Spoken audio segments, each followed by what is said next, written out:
Buenos días a todas y todos. Buenos días, camarada.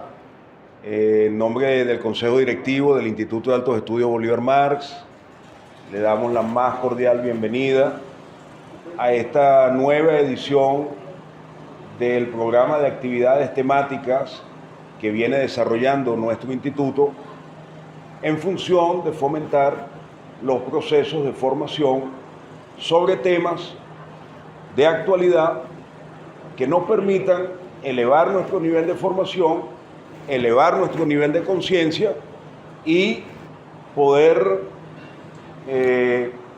comprender la muy compleja realidad en la que se desarrollan las contradicciones del mundo actual.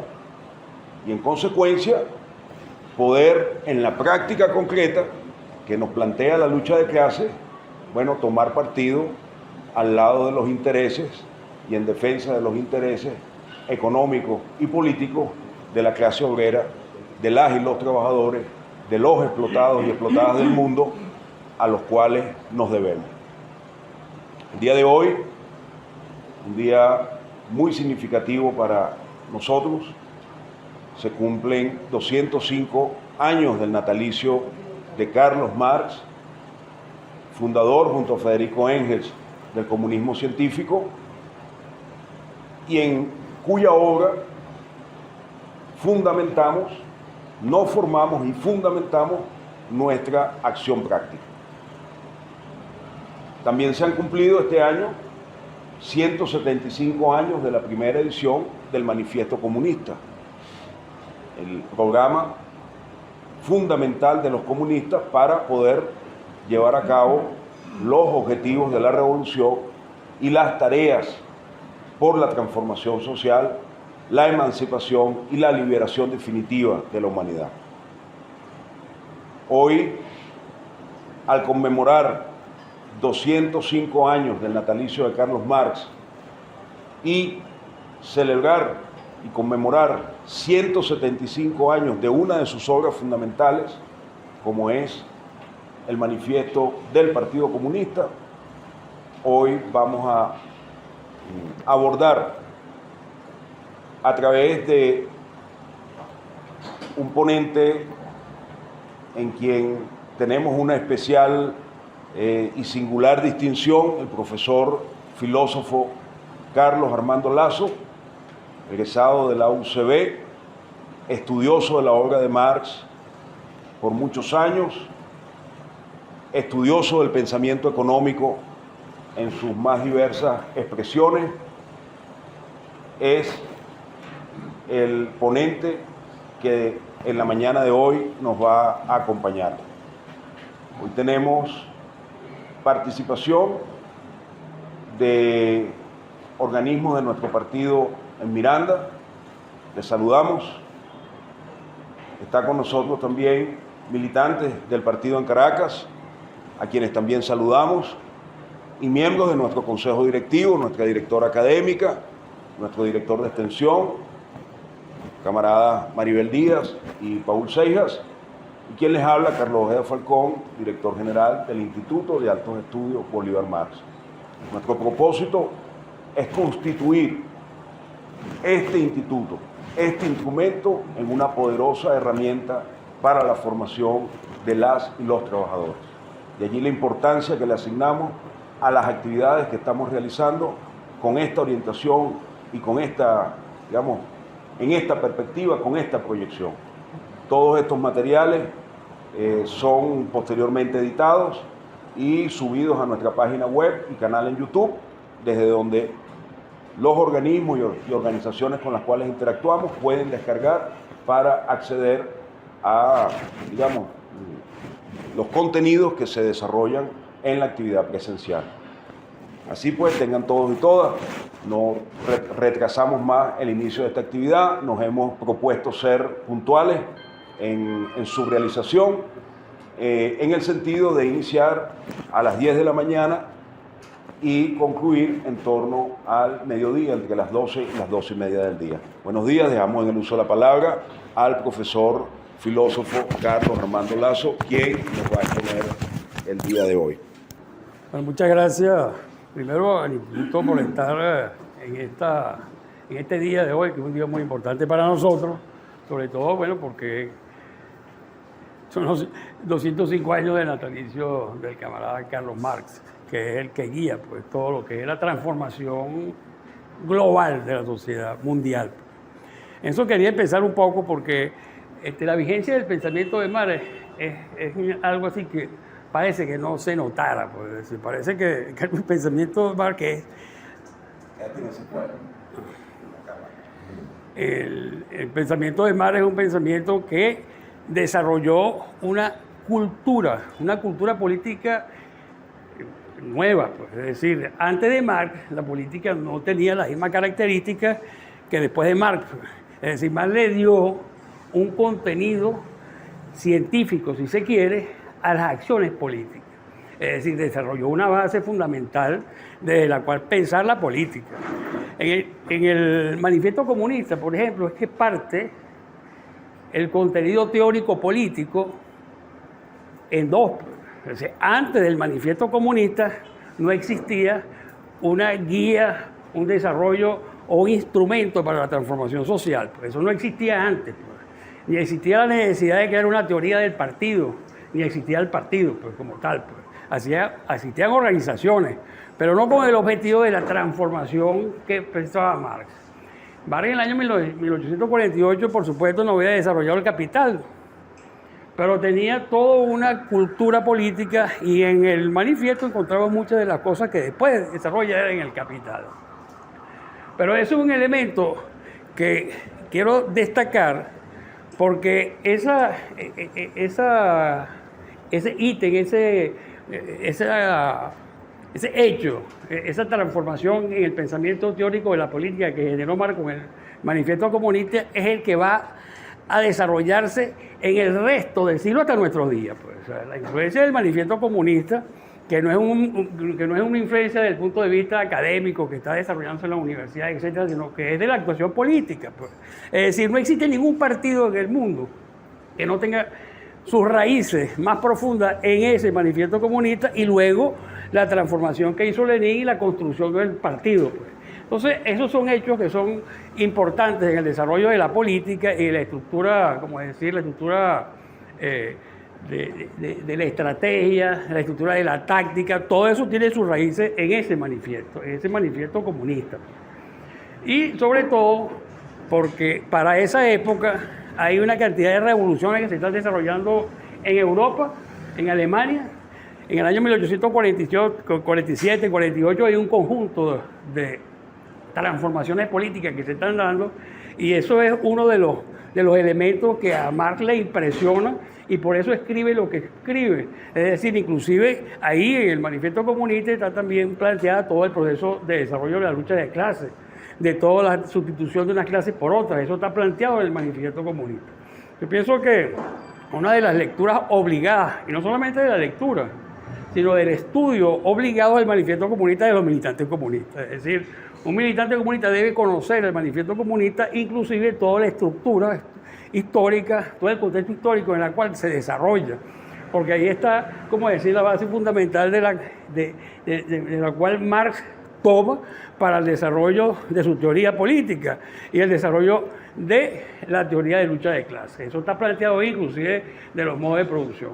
Entonces, ya anteriormente él había desarrollado, más o menos en la misma época, lo que fue la ideología alemana donde esboza pues todo lo que es lo que son los modos de producción y las relaciones de producción. Toda esa teoría de modo de producción y todos los conceptos de modo de producción están aplicados en el manifiesto. Y eso es una de las cosas importantes sin haber todavía hecho esa investigación profunda que hizo del modo de producción capitalista en el Capital. Pero ya desde el punto de vista político, ya Marx tenía los planteamientos importantes y conocía muy bien que todo el desarrollo de la estructura de relaciones de producción en la sociedad es la que determina y fundamenta todo lo que es el escenario político. Por eso es que la lectura del Manifiesto Comunista es determinante y es como decía, el elemento matriz de todo lo que es la teoría política que se desarrolla después del manifiesto, pues, y que se desarrolla y llega y tiene su expresión importante es lo que es la teoría política de Lenin. Pues. Yo creo que ahí hay toda una corriente que se consolida y fundamenta desde el punto de vista práctico en Lenin, que es todo lo que es, como decir, desde el punto de vista teórico comienza a desarrollarse en 1848 con ese manifiesto comunista y se concreta desde el punto de vista práctico de la aplicación precisamente en la revolución bolchevique. Entonces es un periodo importante y de ahí en adelante, por supuesto, esa transformación que hizo con el manifiesto comunista, que desarrollaron todas las vanguardias políticas de los partidos comunistas que se fundamentaron luego de eso, es lo que hace que todavía estemos bajo la influencia de esa teoría fundamental. Por eso es que es importante estudiar bastante toda esa transformación, porque de ahí hay toda una vigencia histórica que tiene ya 205 años. Yo creo que es importante porque estamos bajo esa cultura política y sobre todo en la izquierda, inclusive la derecha tiene que ver mucho con esa teoría política, porque es lo que desarrolla, es el enemigo ideológico. Y por eso los ataques han sido bestiales desde la propia salida del manifiesto comunista, pues comienzan los ataques directos contra esa manera y esa concepción del mundo que genera, de la política que genera ahí en el manifiesto comunista. Es decir, y ahí los comunistas son el diablo, pues, a partir de ese manifiesto comunista. Y hasta nuestros días, pues. Entonces es importante, aún cuando tuvimos la derrota de la Unión Soviética, el desmembramiento del campo socialista, todavía sigue el desarrollo, bueno, porque hay otros países, está Cuba, está Corea del Norte, están otros países, pero fundamentalmente toda la que es la teoría política y el desarrollo de esto sigue presente a pesar de esa destrucción de la Unión Soviética. Y por otro lado, siempre se ha dicho que el mundo ha cambiado y que por eso ya el marxismo y el manifiesto no tienen importancia, porque ha cambiado la estructura económica, etc. Eso es muchos de los argumentos, pero eso no tiene ninguna base realmente, sino desde el punto de vista propagandístico. ¿Por qué? Como vamos a ver ahora, por favor, pásame a esta lámina. Vamos un poco del contexto internacional actual y luego pasamos, porque es importante un poco revisar la crisis civilizatoria del capitalismo, de la civilización capitalista. Por favor, tenemos esa crisis del sistema capitalista actual de la civilización, porque no es el sistema capitalista, sino es la civilización que generó el desarrollo del capitalismo, porque el capitalismo además es una civilización, no es solamente una relación de producción a seca, pero es una civilización completa que tiene su base, por supuesto, en esa transformación de las fuerzas productivas, en todas esas contradicciones con las relaciones de producción, etcétera, todo lo que es la teoría de modo de producción capitalista.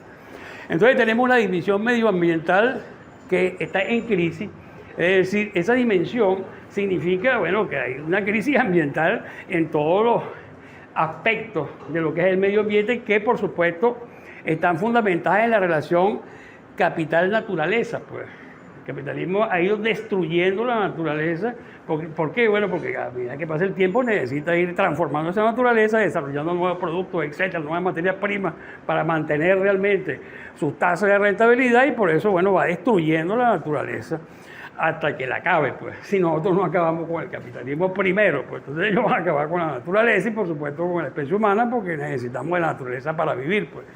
Después, en la dimensión energética de la crisis, ahí hay, por un lado, el desarrollo de los precios del petróleo que se han ido elevando en forma acelerada, y por otro lado hay un elemento que es importante, que es el desarrollo de la guerra esta que se está desarrollando ahorita en Ucrania, que también incide sobre el incremento de los precios, y además se genera una escasez de petróleo en relación a eso. Entonces hay una crisis energética que tiene una base política, pero tiene además una base estructural, que es esa base estructural que la propia estructura de la industria petrolera está sujeta a cambios importantes. Inclusive hay veces que se desarrolla la escasez del petróleo a nivel global. Pues, o sea, hay veces que hay la creencia que el petróleo se acaba y comienza una crisis importante, se comienzan a subir los precios hasta que comienzan a descubrir nuevos yacimientos, que más o menos es el ciclo.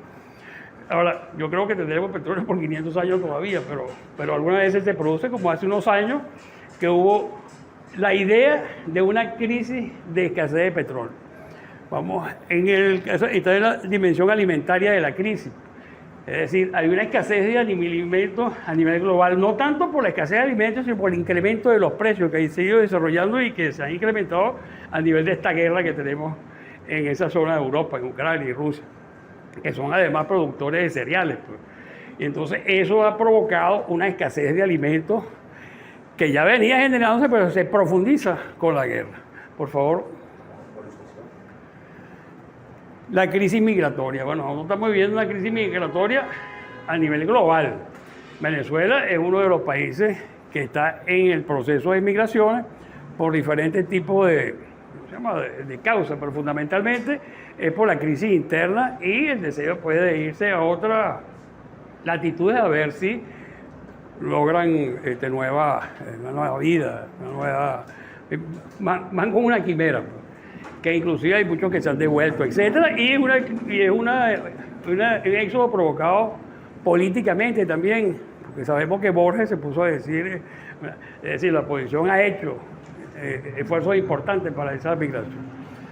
Tenemos la dimensión bélica de la crisis, es decir, que esta es la guerra que estamos viviendo actualmente, que tiene una característica actual que es importante destacar, que como es una potencia nuclear, inclusive Ucrania también tiene armas atómicas, son potencias nucleares que están en juego, pues ahí en esa zona. Y además está en juego también el equilibrio mundial y la transformación de la hegemonía, pues a nivel global. Pues Estados Unidos aparentemente o realmente está perdiendo hegemonía a nivel mundial, y con esta guerra es posible, de acuerdo al desenlace, bueno, comienza ya un declive importante de la potencia del imperialismo norteamericano, fundamentalmente, y por supuesto una consolidación de los espacios geopolíticos estratégicos de influencia de Rusia.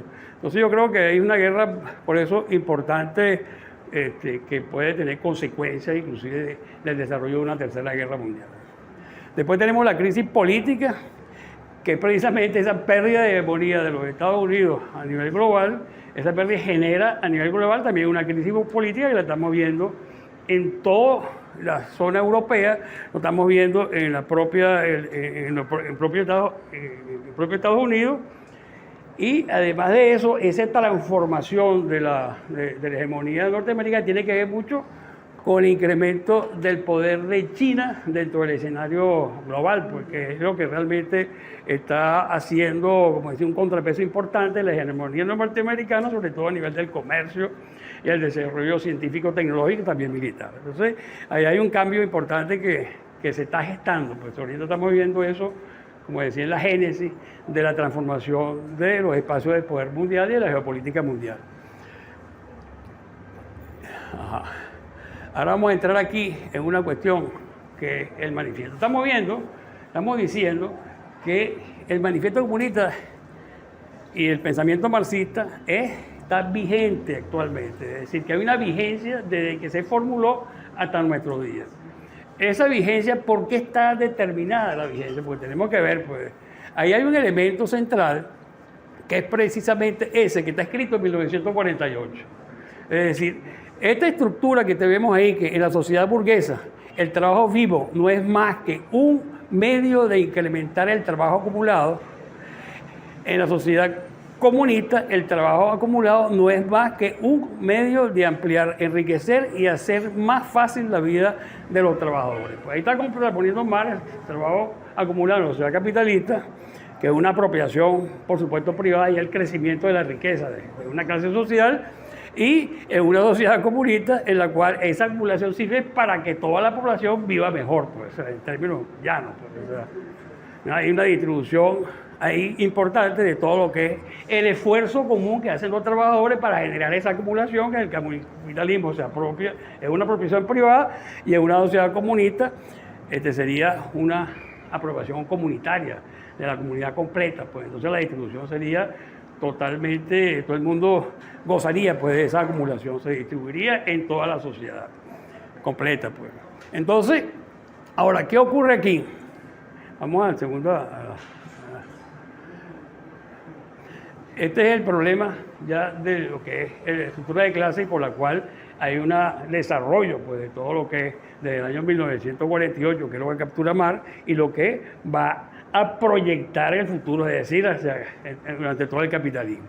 Entonces, mientras haya una burguesía que derribar y un proletariado que asalta el poder para instaurar desde el régimen, el régimen de sociedad que la historia ha hecho ya inseparable del progreso humano, mientras la revolución proletaria esté sin hacer y clame por ser ejecutada, el manifiesto del Partido Comunista seguirá vigente. Pues, es decir, mientras existe el capitalismo y la lucha de clases, el manifiesto comunista estará vigente, porque vigente lo que propone, por supuesto, es el asalto al poder con un programa, porque el manifiesto tiene, como veremos, un programa, es un programa para ejecutar después de la toma del poder. Es decir, es una estrategia completa con un objetivo de toma del poder y un programa para desarrollar. Es decir, el manifiesto comunista abarca todo el periodo histórico que va desde 1948 hasta las primeras revoluciones. Pues ahí desarrolla el programa de Lenin, por ejemplo. Si revisamos el programa de Lenin, tiene mucho que ver con este programa planteado aquí. Entonces, todo el desarrollo histórico ha sido marcado desde el punto de vista de la izquierda, desde el punto de vista histórico de la transformación social, ha estado marcado por los objetivos del manifiesto comunista. Es posible que algunas veces se vea como exagerado, pero no es exagerado, es así. Pues. Si nosotros vamos trazando toda la historia, bueno, vemos de todas las revoluciones, vemos que tienen que ver con todo lo programático, porque ¿cuál es el problema, por ejemplo, cuando un personaje como Lenin llega al poder que nunca ha estado previamente en el poder? ¿Cuál es el programa que va a aplicar? Tiene que empezar a buscar en la historia, mira, el programa de la Comuna de París, el programa del Manifiesto Comunista, pues sí, esos son los elementos centrales para el desarrollo del programa, porque esto es una cultura completa, una cultura que es importante, una cultura consolidada con el desarrollo político que comenzó a concretarse con ese manifiesto comunista que antes no existía. Pues. Y es a partir de ahí que se va construyendo el resto, inclusive el capital es escrito, ¿por qué? O sea, el capital es escrito para explicar cómo son las relaciones de producción en su estructura nuclear, pues. ¿Por qué es necesario describir la relación de explotación porque hay un asomo en el manifiesto comunista, pero el capital desarrolla hasta sus últimos detalles cómo es el proceso de explotación, además cuantificable. Eso no existía antes del manifiesto ni durante el manifiesto, eso lo va a desarrollar después. Entonces, esa inquietud de Carlos Marx para ir fundamentando la teoría, porque el esfuerzo, yo me imagino que es un esfuerzo titánico para poder desarrollar durante todo ese periodo, estamos en 1848. El Capital de la primera publicación, 1867. Bueno, ese periodo completo es un periodo de estudio y de acumulación de pruebas, ver y observar la economía inglesa, que era el país va a desarrollar desde el punto de vista capitalista. Pues es todo un estudio, pero es que además él era militante político, o sea, porque Marx no era solamente un tipo que estaba detrás de un escritorio, no, era militante político, participó en la revolución del 48.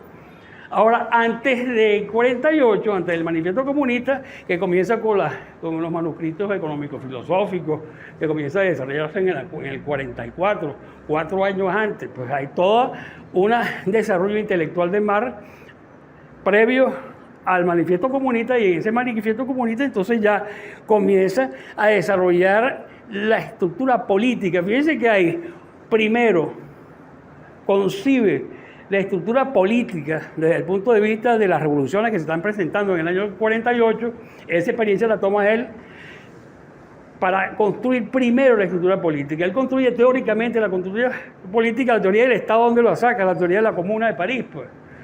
Comuna de París es el primer Estado que él ve, pues bueno, esto es el Estado proletario, vamos a ver qué pasa aquí, y hace un análisis de la Comuna de París, va construyendo lo que debería ser un Estado proletario.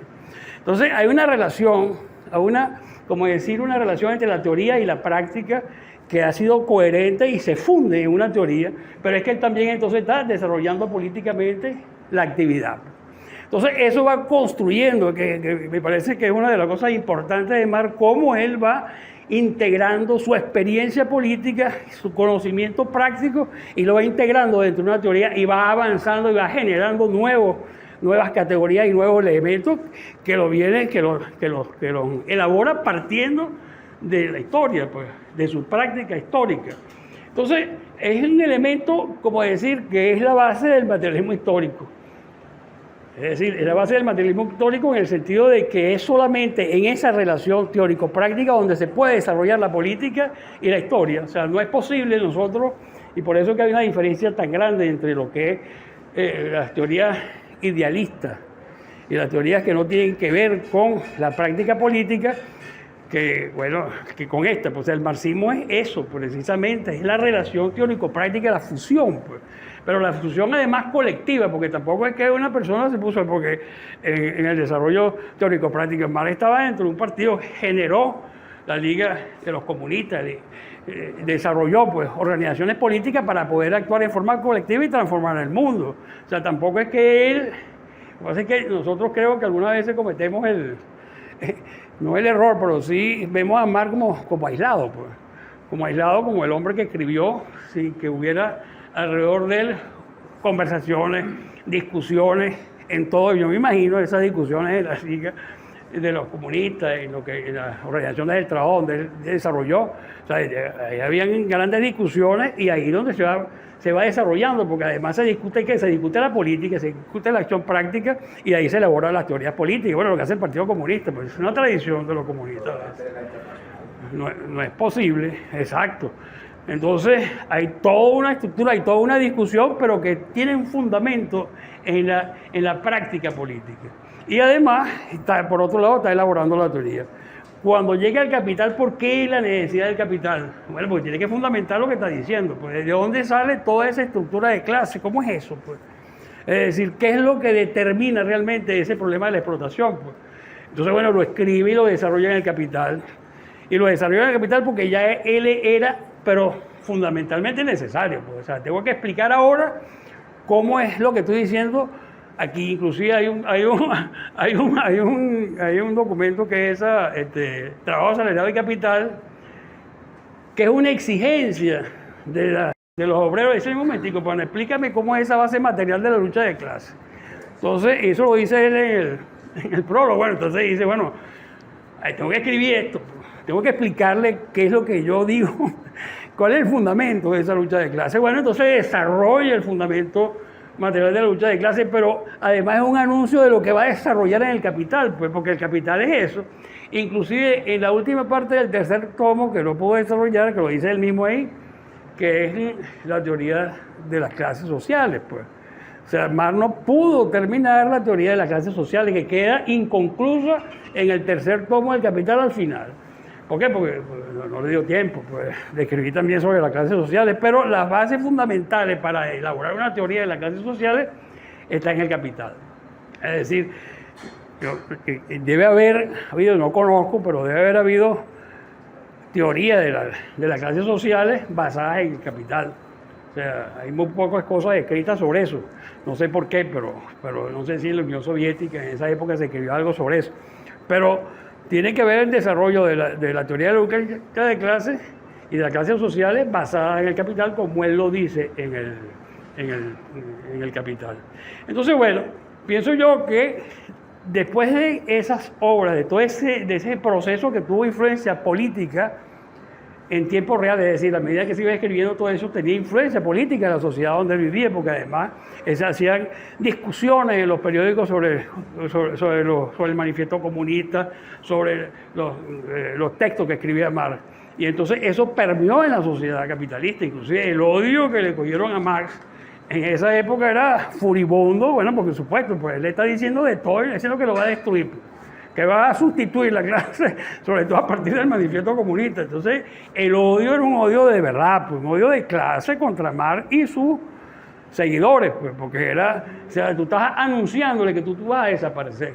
y además de eso te vamos a destruir, la clase obrera te va a acabar, porque tú tienes que desaparecer. Entonces, porque además es un odio de clase, porque se está ahí generando, pues a través, pero fundamentado teóricamente.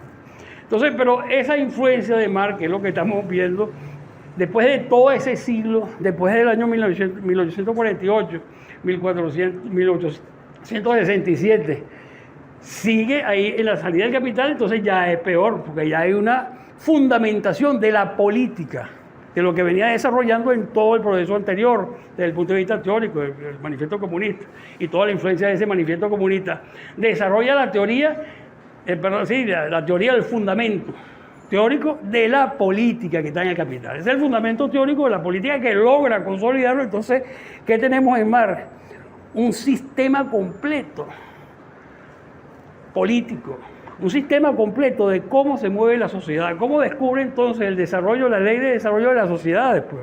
Es decir, eso es un hecho desde el punto de vista científico y desde el punto de vista histórico que no, o sea, que no tiene parangón. Pues. O sea, él crea una estructura completa de pensamiento, oye, que tiene desde el punto de vista económico, desde el punto de vista político, desde el punto de vista filosófico, desde el punto de vista ideológico.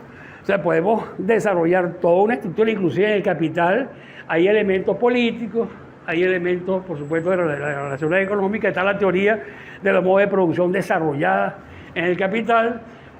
Entonces, hay toda una concepción, y esa concepción es tan dura, porque el problema es que la teoría marxista es una teoría dura desde el punto de vista de su coherencia, aun cuando han escrito la cantidad de las contradicciones en el problema de la teoría del valor, etcétera. Hay una serie de... Pero nadie ha podido desmontar la teoría del valor con seriedad, porque como hizo Marx para construirla. Pues, o sea, no existe a nivel histórico de la teoría política, ni Bombaver, ni todos Borkevich, todos los que discutieron ese problema de la teoría del valor, no lograron desmontar la teoría del valor.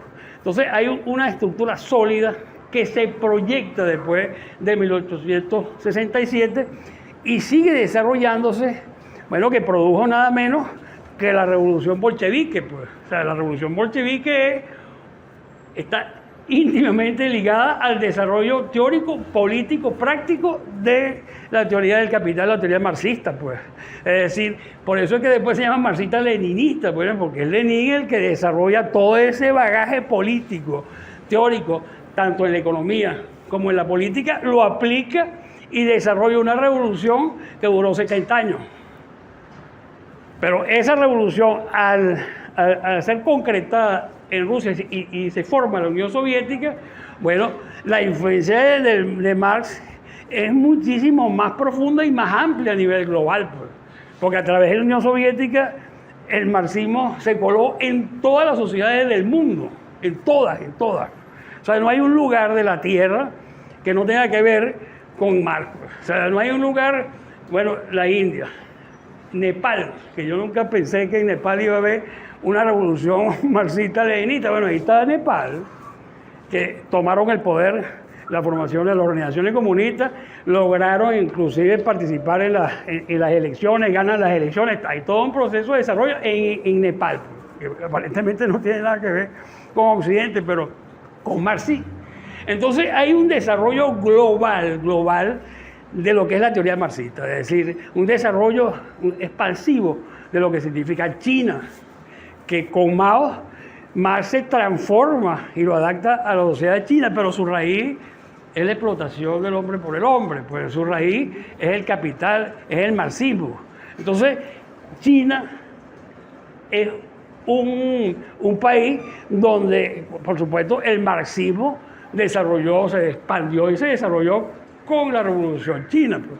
Entonces, ahí está el poder de ese pensamiento, que es un poder teórico práctico que logró la transformación del mundo. O sea, aun cuando ha habido retroceso en el desarrollo de eso, pero queda todo lo que fue la experiencia y la teoría, pues. Y muchos países van en ese desarrollo, inclusive todos los alcances, todas las conquistas de la clase obrera a nivel global, a nivel europeo, fueron producto de la transformación que se desarrolló en la Unión Soviética. Pues. O sea, no ha habido, no fue solamente, o sea, es más, si no hubiera habido la Unión Soviética, era un poco difícil que se lograra las conquistas obreras que se lograron en Europa, después del triunfo de la Revolución Socialista Soviética. Entonces yo creo que ahí hay todo un desarrollo teórico a nivel global que todavía sigue en vigencia, porque además hay un hecho fundamental que sigue en vigencia, que es la explotación del hombre por el hombre. Pues. Eso sigue idéntico, es decir, ¿qué es lo que se ha transformado ahí? ¿Se ha transformado la relación de explotación en qué sentido? Bueno, sí, que ahorita, en este momento, se está desarrollando tecnológicamente el desarrollo de la transformación del capital variable en capital constante. Es decir, cada vez que se transforma una operación manual en máquina, estamos desplazando capital variable, trabajo asalariado, pues, y lo estamos sustituyendo por una máquina, que es la robotización. ¿Qué significa eso? Es decir, cuando se transforma eso, ¿qué estamos viendo? Bueno, que hay una transformación del modo de producción en el núcleo. Es decir, se está desplazando mano de obra, se está construyendo fábricas totalmente robotizadas, que no necesitan de la mano del hombre, pues, que son solamente trabajo intelectual, lo que existe actualmente en muchísimas áreas de la vida industrial en el mundo.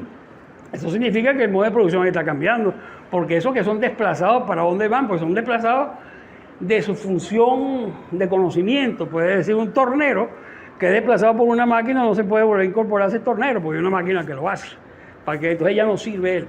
O sea, él, como fuerza de trabajo ya no tiene sentido, pues su oficio se acabó, pues. Se fue reemplazado por una máquina. En Suecia hay leyes para proteger esos obreros, operarios que son desplazados por las máquinas. Hay leyes que lo protegen y la empresa tiene que pagarle de por vida a ese señor que desplazó. Claro, el tipo debe seguir a morir, ¿no? Entonces, pero ya hay elementos para decir que es la necesidad de un cambio del modo de producción. Pues eso significa, es como decir, cuando se descubrió el telar y después la máquina de vapor, que hubo una transformación, pues ahí se fue consolidando el capitalismo. ¿Por qué? Bueno, porque necesitábamos gente para poder mover la maquinaria que estamos haciendo. Y comienza a desarrollarse la lucha contra los señores feudales y las glebas, pues había que liberar el trabajo de la gleba para poderlo aplicar a la máquina. Pues.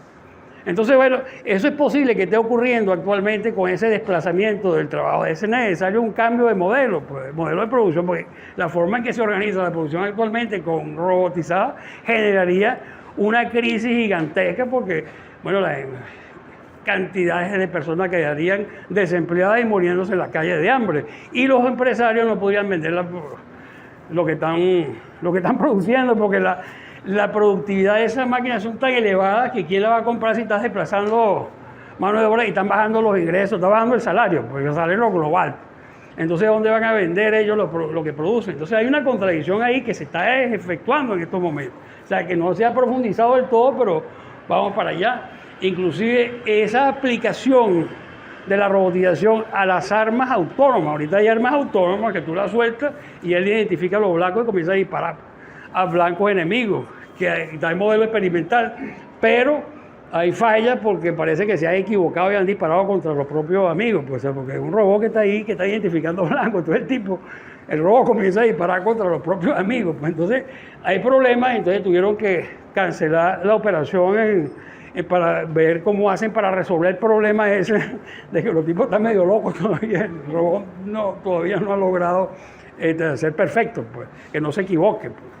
Bueno, entonces yo pienso que todo este desarrollo ha sido un desarrollo que ha logrado todo lo que es la teoría marxista-leninista y todo lo que es, por supuesto, Marx y todos sus orígenes en el manifiesto comunista, en el Capital y todo el desarrollo de la obra de Marx hasta nuestro día.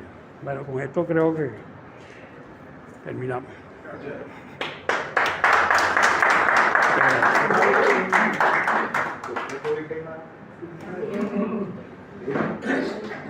Bueno, vamos a abrir un segmento de preguntas y respuestas al ponente sobre el tema abordado. Sí, claro. Marx, su obra, su vigencia, el manifiesto, el Capital y otros textos, otras obras que también comprenden Como que le faltó al ponente. Sí. Sí. Bueno, entonces sigue un Sí, rato más. déjame seguir entonces. Lo que pasa es que quería que era... ¿Qué hora es? No, tranquilo. Ah, bueno. Déjame en el... Dale, perdón, dale. Esta es la anterior que está. Ajá. No, pero en la anterior, en la que estábamos después de la... Mientras haya una burguesía... Ajá. Ya te lo vimos. Esta la vimos, ¿no? La próxima. Esta también. Ajá. Esa fue la que explicaste hoy. Ah, exacto. Me disculpan esa. Bueno, entonces, además el manifiesto comunista tiene una cuestión muy importante, que tiene un programa. Un programa que es el programa de la lucha. Creo que se pasó hacia... Pónmela en el... Tiene que tiene...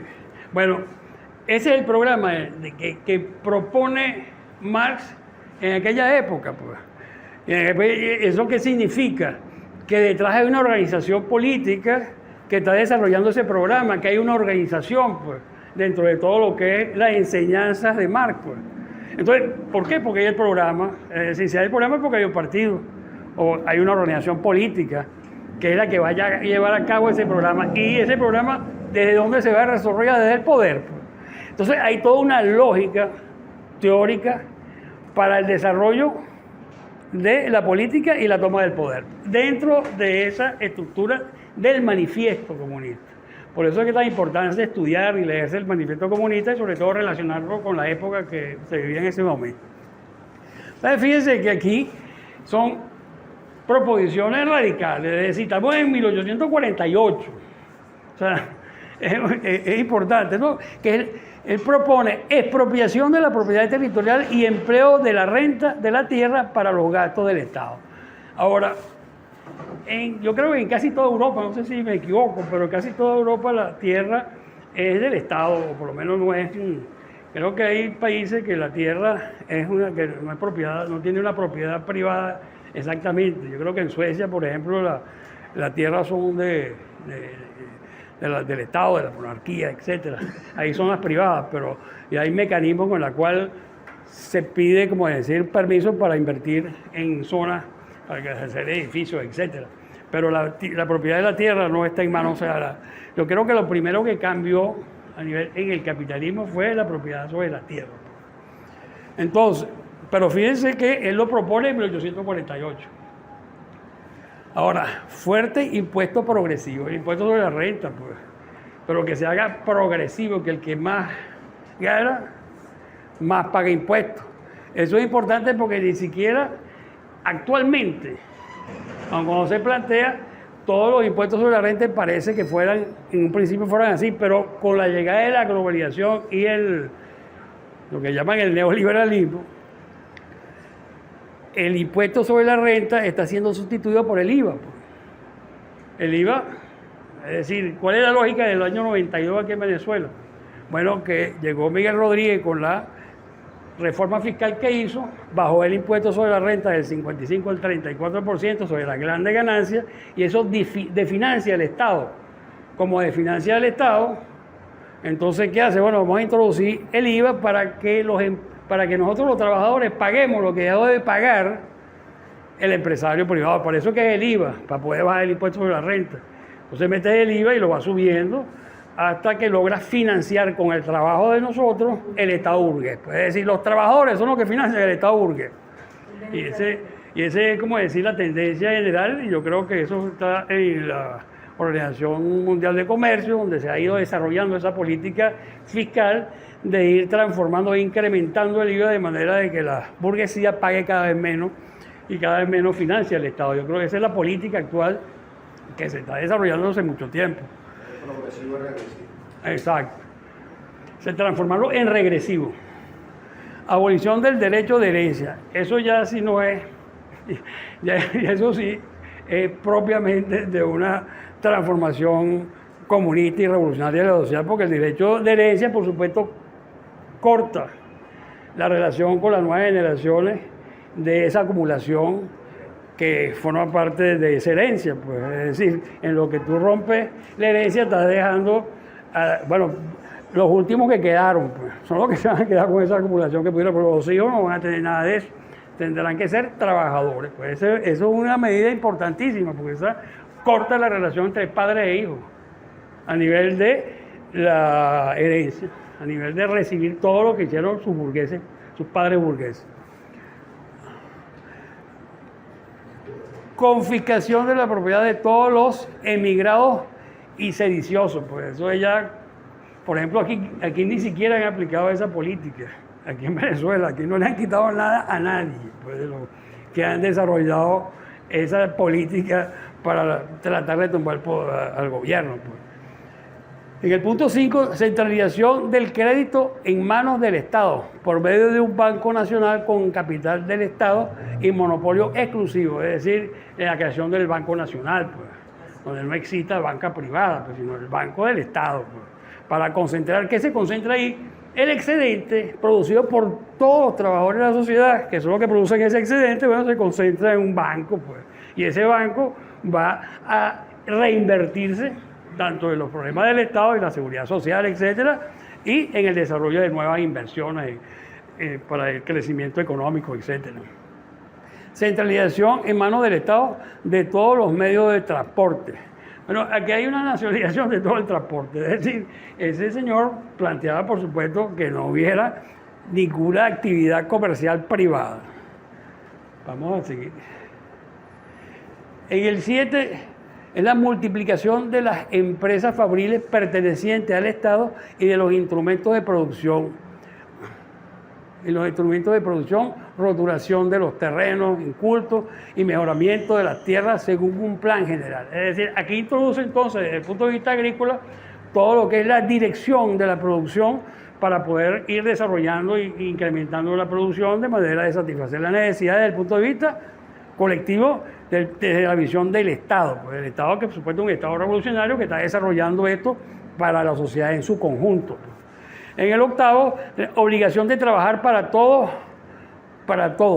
Organización de ejercicios industriales, de ejércitos industriales, particularmente en la agricultura. Fíjense que aquí comienza entonces a aprovecharse todo lo que es el desarrollo del capitalismo en el campo, que ya comenzaba a industrializarse. Bueno, entonces ahora vamos a desarrollar eso, pero vamos a generar entonces organizadamente un ejército de trabajadores para industrializar el campo, que es la única manera del desarrollo final, pues, de la sociedad, pues, incrementando la productividad y la producción, por supuesto. Vamos hacia el 9. Combinación de la agricultura y la industria, medidas encaminadas a hacer desaparecer gradualmente la diferencia entre la ciudad y el campo. Esto es un elemento importante porque esa era la tendencia que llevaba la sociedad capitalista realmente, pues, es decir, ahí se estaba desarrollando ya el desarrollo industrial en el campo y el de las ciudades, pues. Y entonces la tendencia era a unir esas dos estructuras, a desarrollarlas al máximo de manera de eliminar la diferencia entre el campo y la ciudad. Y es una diferencia nefasta para los campesinos. ¿Por qué? Bueno, porque los campesinos no tenían acceso a nada, pues, desde el punto de vista social, desde el punto de vista cultural, desde el punto de vista de todos los bienes que puede producir una ciudad, pues. Era necesario entonces unirla, pues, desarrollar para que todo el mundo tenga las mismas oportunidades y además la misma cultura, etcétera. Pues, desarrollar un poco esa división, como decir, odiosa, tajante. Estos son campesinos, estos son del campo. Entonces, el 10, educación pública y gratuita de todos los niños, abolición del trabajo de estos en las fábricas, tal como se practica hoy. Régimen de educación combinado con la producción material, etcétera, etcétera. Etcétera lo puse ahí porque, bueno, así estaba en el... Pero eso es importante porque esa es la educación y el trabajo. O sea, el desarrollo de una educación que es la base, pues, es decir, ¿qué es lo que ocurre en los países capitalistas? Existe una educación para el desarrollo de unos gerentes, educadores, profesores, técnicos, y está separado totalmente de la producción, pues. Es decir, la integración entre la educación y la producción es un elemento que ya lo planteaba Marx en esa época y pienso yo que ahora en el desarrollo hay una cantidad de empresas desde el punto de vista capitalista que tienen esa estructura educativa con la producción, pero en esa época había una separación importante de la educación y la producción. Vamos a seguir con la... Aquí tenemos ya el planteamiento político de el manifiesto comunista. El objetivo inmediato de los comunistas es el mismo que el de todos los demás partidos proletarios, constitución de los proletarios en clase, derrocamiento de la dominación burguesa, conquista del poder político por el proletariado. Este es, como decía el final, y este es el objetivo fundamental. Ese término, derrocamiento. Derrocamiento, o sea, no es desplazamiento, no es por la vía electoral. Pues. Semánticamente de una carga. No es por la vía electoral, pues. Es decir, para Marx era inconcebible el desplazamiento pacífico, eso para Marx nunca existió. Inclusive cada vez que se lo plantearon, una vez planteó, creo, en alguna parte, que los sindicatos ingleses tenían tanto dinero que podían comprar las empresas en las cuales estaban trabajando, pues solamente en esos casos podría haber una transición pacífica, porque tú le estás comprando la empresa a los burgueses. Eso lo planteó uno en el caso de unas organizaciones sindicales inglesas, en el caso de Inglaterra, pero eso era un caso excepcional, pues. Pero la idea que planteó Marx es el desplazamiento, inclusive de toda la historia de los modos de producción y la transformación en la historia de la lucha de clases. Pues. Y es el derrocamiento de la clase que antes estaba en el poder para asumir la que estaba siendo sojuzgada por esa clase. Pues. O sea, siempre Marx no existió ningún elemento pacífico. O sea, Marx no es un tipo pacífico, nunca lo fue. Nunca planteó, bueno, pues esa es la diferencia fundamental con la socialdemocracia, pues, que se desarrolla en la Segunda Internacional o en la Primera Internacional. Entonces, ese planteamiento central es el que hay que recuperar. Es más, en Venezuela hay un ejemplo tan claro, que es cuando aquí, porque hay un gobierno nacionalista, derroca a Chávez, porque iba a cambiar un poco ahí las relaciones entre el Estado venezolano y el imperialismo norteamericano, porque iba a cambiar un poco, iba a decir, bueno, vamos a hacer un gobierno ahí nacionalista. El uso de la renta. Entonces eso provoca en un sistema capitalista, porque Chávez no estaba haciendo revolución, un sistema capitalista, los gringos no pueden soportar el imperialismo, pues en general, no puede soportar que le quiten dinero de lo que va para allá. O sea, no le van a quitar toda la cantidad de dinero, porque nosotros exportamos, en estos 22 años, Venezuela ha exportado, es decir, neto, es decir, es más lo que sale que lo que entra. Esa diferencia en 22 años fueron 360.000 millones de dólares, partieron en estos 22 años. Esos son datos de la CEPAL. Es decir, nosotros somos exportadores netos de capital. Y América Latina no se diga. Pues. Bueno, esa transformación no la puede soportar el imperialismo norteamericano. No es posible. Pues. Entonces, por eso es que la transformación o cualquier cosa es violenta. Y es violenta porque es vital. Puede decir, si eso se produce en los diferentes países de América Latina, Estados Unidos pierde una cantidad de ingresos y comienza a quebrar empresas allá. Pues. Es decir, es vital, es como decir, de vida o muerte del capitalismo. Por eso es que la situación, por eso es que la relación de Estados Unidos con estos países es tan violenta. Y no puede permitir que cambie un ápice de las relaciones con ellos, porque por ahí se puede ir un hilo y comienza a desarrollarse transformaciones importantes que lo van a afectar a ellos a nivel interno. Entonces no es posible que ellos dejen, sin utilizar la violencia, que un país de estos tenga algún tipo de transformación que los afecte, inclusive ni siquiera en el mismo acto, sino como tendencia.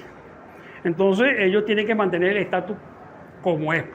Y por eso es que es tan violenta cualquier tipo de revolución, cualquier tipo de transformación que tú intentes, te van a cortar como hicieron aquí, pues, por una cuestión tímida. Pues. No van a permitirlo. Entonces yo creo que eso es importante, ese señalamiento de Marx, de que todas las revoluciones, todas las transformaciones son por la vía de la violencia, no es porque los revolucionarios seamos violentos, no, es que porque la burguesía es muy violenta.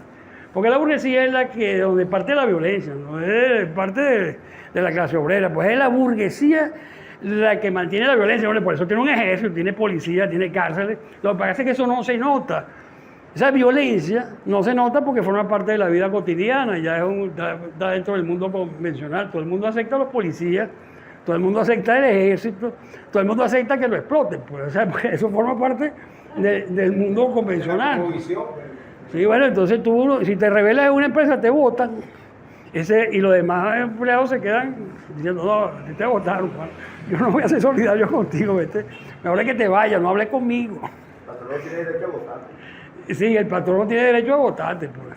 Entonces eso es un elemento de violencia cotidiana, que como es cotidiano, forma parte del mundo convencional y nadie protesta por eso. Pues. O sea, eso se ve bien. Pues. Eso es así, eso es natural porque se hace. Bueno, vamos a pasar a la última. Ahora aprieta ahí un momentico para ver. El cursor lo puede poner en fin.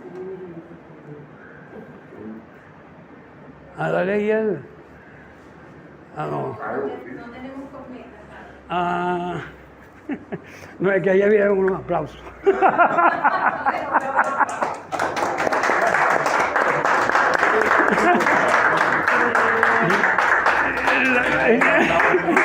A mí se me olvidó. Si con los aplausos era que iba a estar. Bueno, ahora sí abrimos un segmento del preguntas y respuestas al ponente. Iván. Pero más que pregunta es una opinión. Primero saludar esta reunión, saludar este evento que es tan significativo para nosotros los comunistas. Pero además del saludo, lamentar que se haga en un espacio tan cerrado, que se haga entre nosotros mismos, una propuesta para ser considerada. ¿Por qué estas actividades no las llevamos a la fábrica? ¿Por qué no hacemos contacto con empresas donde el público sea obreros, trabajadores y nosotros indudablemente también allí presentes? Dejo esa propuesta para que sea estudiada, ¿no? Gracias, esa es mía. Muchas gracias, Iván. Bueno, vamos a trabajar en eso. Sería muy interesante. No, vamos a trabajar en eso, en donde identifiquemos que existen las posibilidades para llevar los contenidos de esta charla, de este conversatorio, de esta conferencia, perfectamente lo hacemos. Nos trasladamos hasta el lugar y lo realizamos con la comunidad, con trabajadores, estudiantes, con quienes interactuemos. Bienvenida a la propuesta y bueno, quedamos a la espera. Voy a tomar, en función María. de esa misma propuesta que hizo, me parece muy interesante. Genial todo esto. Nosotros estudiamos en la Simón Rodríguez, en un doctorado, y asumimos la presentación de Carlos Marx. Pero le voy a decir, está genial. Entonces, en esos espacios, de la universidad, el doctorado, tiene un aspecto, tiene un punto dentro de los diferentes sistemas que considera Carlos Marx. Y vemos los videos y se hacen análisis y un pequeño espacio como de media discusión entre los que estamos participando. Allí sería en función de lo que planteó el amigo, el camarada ahí, podríamos proponerlo porque hay una nueva corte de doctorado en la Simón Rodríguez para el viernes. No es para todos. Bueno, claro, para todos, pero yo sé que allí, porque tuvimos, entonces, a ver, que nos pueda abrir ese espacio allí tímidamente, vamos a ver que nos den esa oportunidad. Excelente. Fíjate, no, lo que se refiere es que hay dentro de la formación de doctorado hay un seminario, hay un conjunto de seminarios de todo. Y a nosotros nos tocó, dentro de ese menú, nosotros escogimos pues el tema del marxismo. El marxismo con relación al doctorado, que se llamaba desarrollo, ecología y desarrollo humano, dentro del ámbito de la tecnología. Y fue bien interesante, hubiésemos llevado como ponente porque está maravilloso. Nosotros desarrollamos eso. Entonces nos basamos en lo clásico, el manifiesto. Exactamente, el manifiesto. Y fue bien interesante porque descubrimos cosas de Marx con relación a la alcaldía y esas cosas que realmente son bien sorprendentes. Pero yo quería aprovechar de mi intervención, más que una pregunta, unas reflexiones sobre tres aspectos bien fundamentales. Con la naturaleza de mi profesión, yo he venido trabajando sobre el tema de la soberanía y la crisis ecoagroalimentaria y la soberanía. Ya tengo una ponencia interesante que me gustaría que me dieran un espacio para acá para disertar un poco sobre eso, que tiene que son sobre la crisis. Y cómo desde el sistema del capitalista por esencia, pues es un sistema ecodepredador. No quiere decir que los países socialistas pues, no hicieron práctica de ese tipo de contra de la gente, pero no en la intensidad que lo hicieron. Y nosotros venimos desarrollando sobre el tema de cómo esto afecta a la soberanía agroalimentaria, sobre lo que tiene que ver con el agronegocio fundamentalmente, con el tema de los transgénicos, con el tema de la cartelización de los precios de los alimentos. Mientras nosotros estamos hablando aquí en la bolsa de valores, se están vendiendo, se están proyectando cosechas. El hambre del mundo pues, se está vendiendo, se está negociando a través de la figura de commodities, por ejemplo. En grandes países, y aquí en Venezuela está ocurriendo algo terrible, ¿no? En términos de lo que es nuestra soberanía alimentaria, porque se está involucionando, pues, se está regresando. Las pocas conquistas, que fueron muy pocas en términos, vamos a decir, reivindicativos, porque no hubo dentro de este proceso, que ya uno no sabe cómo llamarlo, reformista o qué vaina, no se hicieron cambios estructurales, pero tiene que ver relación con la contradicción trabajo y el campo. El uso de la naturaleza se está devolviendo nuevamente a los grandes capitales. Y por armando, porque eso tiene, si existe el agronegocio pues, a nivel mundial, tiene su expresión en las grandes compañías como Monsanto, Syngenta, Bayer, DuPont, eso es parte de la ponencia mía, ¿no? Y acá también tiene su correlativo, también tiene su gente, tiene los Tagliafiera, tiene los Branger, tiene el grupo de los portugueses, que es los Maceros, que cartelizan el agronegocio. Y que esas señoras se sientan y deciden que en un momento, mira, el costo de la proteína avícola es tanto.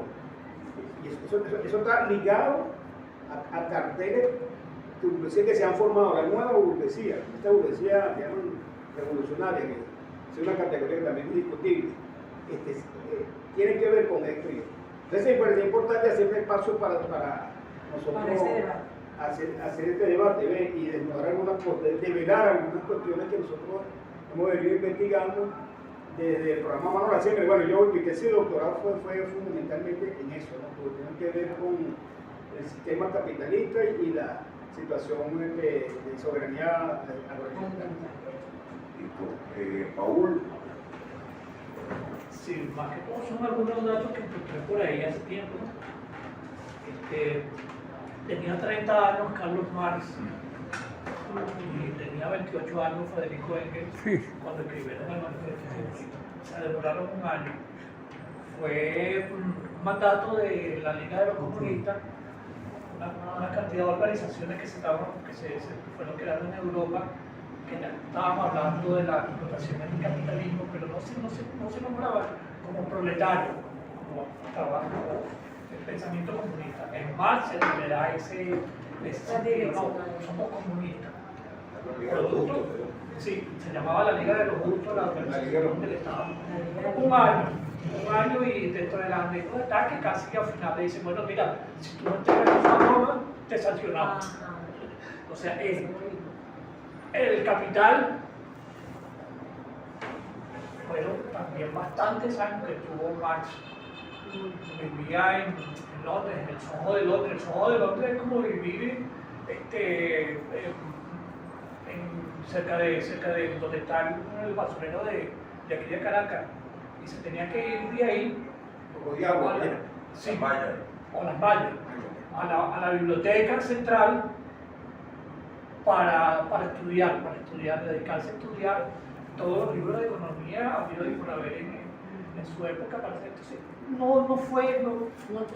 no fue fácil, no es como ahora que yo a veces me río con mis estudiantes. Digo, venga, busquen ahí a Otto Haussmann en internet. Yo todavía tuve que ser parte, la mayor parte de mi tesis la tuve que hacer. Yo tenía que ir a la biblioteca central, con mi ficha, pedir el libro, tomar notas para yo después en la casa. O sea, no fue fácil, no fue que, como tú dices, no fue que Carlos Marx se mezcló en un sitio, una burbuja para sacar ciertos pensamientos. Igual fue Lenin con el imperialismo en fase superior del capitalismo. O sea, fue un estudio que él se mezcló en un momento donde la situación en el país estaba también así cambiante, ¿no? Y tenía que cubrir las dos cosas, ¿no? Esto es importante saberlo porque se nos dice... Sí, ajá, pero también estaba ya un poquito la broma para volverse otra vez a Rusia. Esto es importante decirlo porque, coño, nosotros como comunistas tenemos que mantener siempre, constantemente, nuestros ojos, nuestra mente en el estudio. Creo que aquí la mayoría somos de la vieja escuela, el libro en físico. De la vieja escuela, el libro en físico. Y yo te apuesto que nosotros, cada uno de nosotros tiene en su casa un ejemplar del manifiesto. El último que tengo es el que sacó el que editó Monte Ávila, que es muy bueno porque el prólogo es de nuestro maestro Lozadana, que yo lo recomiendo mucho, muy bueno. Y eso seguro que está nuestra mala práctica de rayar los libros con NAPI, con resaltador, que eso es importante, pues, porque eso nos mantiene pues, vivos y nos hace poder tener esa conciencia de la que está hablando Carlos, pues, el estudio y el estudio combinado con la lucha. Creo que la propuesta que hace la compañera es importante,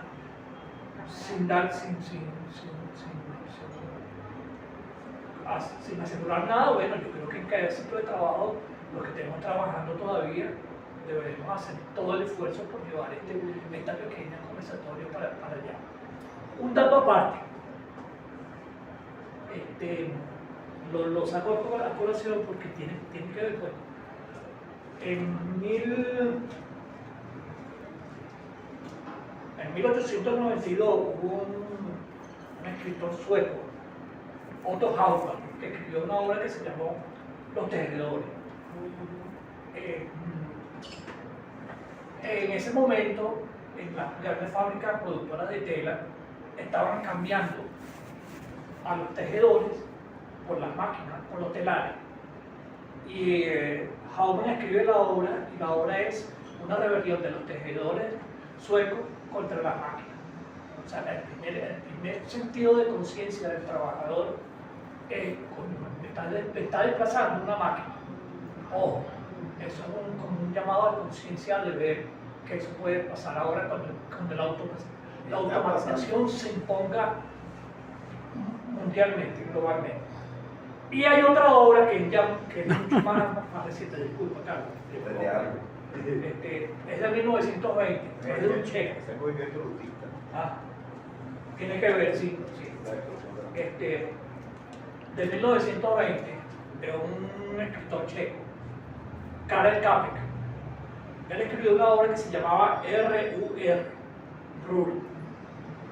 Ahí es donde se pone por primera vez el nombre de la palabra robot. Revisando por ahí, robot quiere decir trabajo. Robota, el robot en checo quiere decir trabajo. Robota era un periodo de tiempo que los trabajadores tenían que pagarle gratis a los señores feudales, a los dueños de las empresas, 6 meses. Miren de dónde viene la palabra robot, que ahora significa otra cosa.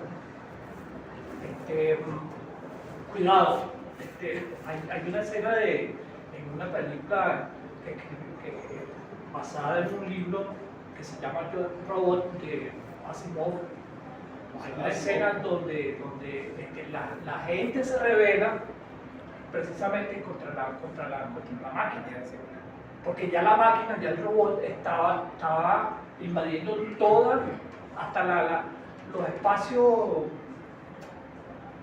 del hogar. Hay una escena muy emblemática donde está la viejita en su casa y está esperando que le llegue el nuevo robot, que es quien la va a atender para todo. O sea, es posible que eso vaya a suceder. Es posible. Bueno, yo no creo que sea posible. Yo creo que cuando llegue ese momento va a suceder. Vamos a tener bastante actos de violencia contra los robots, porque están desplazando al trabajador, están desplazando. No solamente es el trabajo productivo, sino el trabajo cotidiano. Con la inteligencia artificial. Ay, con la inteligencia artificial es peor. Peor, porque ya imagínate tú en una computadora, en una pantalla que yo pongo, ya voy a cerrar, yo pongo Carlos Marx, 25.000 palabras. Y la inteligencia artificial me escribe el artículo sobre Carlos Marx, 25.000 palabras, y le pongo una foto y esa foto la ponen en la misma y aparezco yo diciendo lo que escribió la computadora. O sea, miren por dónde va. Dejo pensar por usted, ¿te acuerdas que ella sí. Entonces todas esas cosas nos hacen todavía pensar que sí.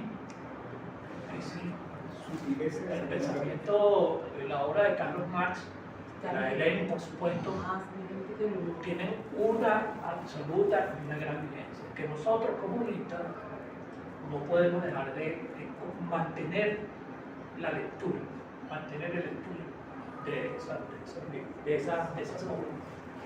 Gracias, Raúl. ¿Alguna otra participación? Abogado. Bueno, salvo este conversatorio científico, ¿no? Por lo menos me veo motivado a estudiar más porque ahora uno tiene una herramienta que es internet. Tenemos un poco conocer el marxismo, porque todo es escondido, con la academia todo se recogía, en las universidades. Y mucho lo que tenían las buenas intenciones no sabían cómo explicar, porque están desvinculados de la vida del obrero, la relación diaria que lleva el obrero, la discusión. Una algo importante del manifiesto es la medida esta última que está en el manifiesto. Yo creo que nosotros debemos trabajar, el Partido Comunista, trabajar eso más con todos los militantes en la base. Después vamos a la fábrica, pero con los militantes, ¿no?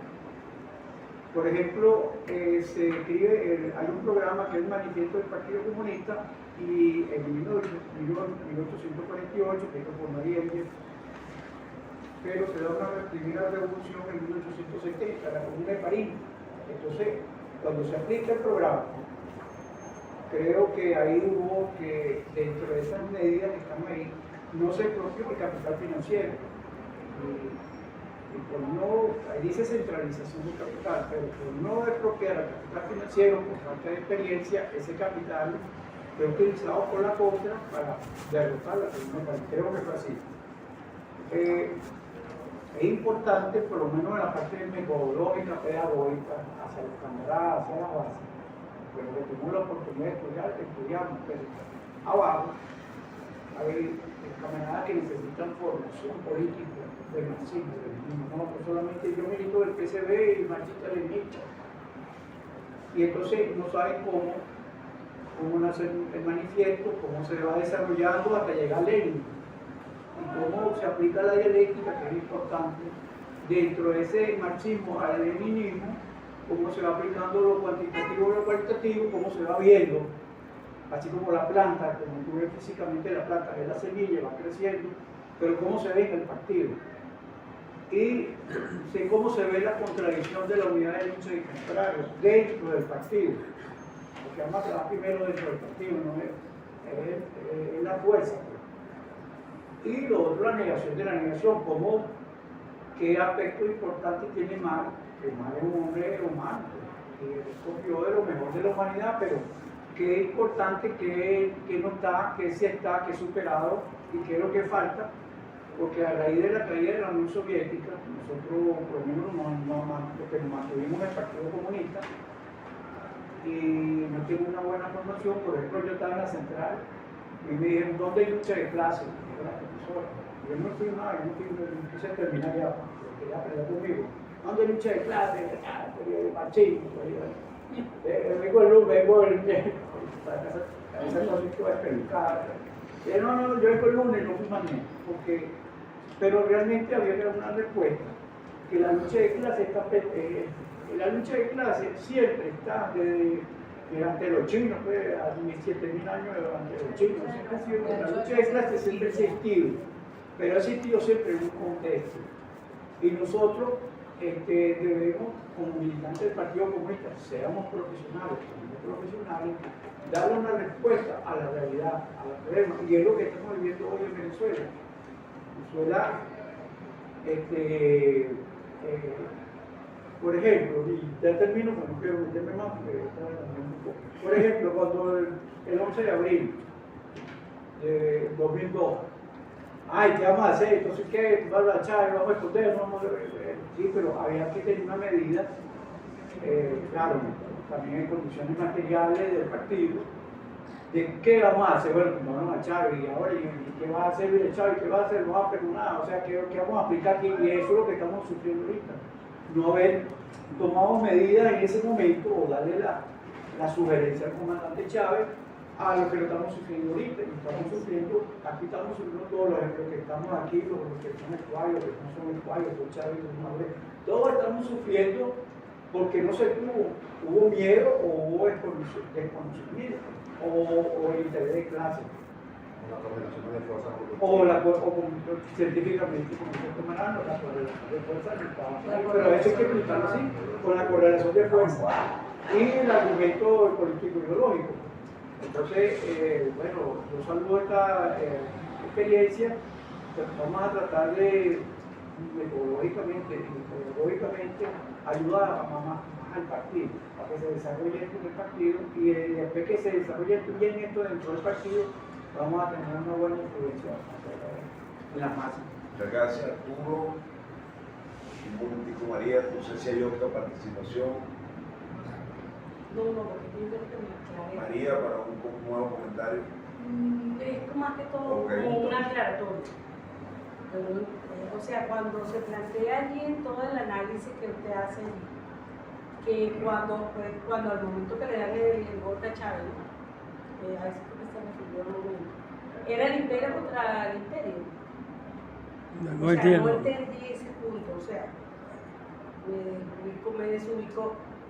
Vengo analizando y de hecho, tomando algunos datos, y yo digo, bueno, pero no lo entendí. Pero es que no entiendo. En ese punto, cuando usted se refiere allí, cuando el golpe Chávez, que quiere quitar a Chávez. O sea, usted plantea que fue el imperio contra el imperio. Le da el golpe para derrocarlo, pese a que no era una revolución comunista. Ya entiendo. Bueno, sí, ese es uno de los problemas que se presentan en estos países cuando el progresismo o la lucha por incrementar el bienestar de la población toca los intereses del imperialismo.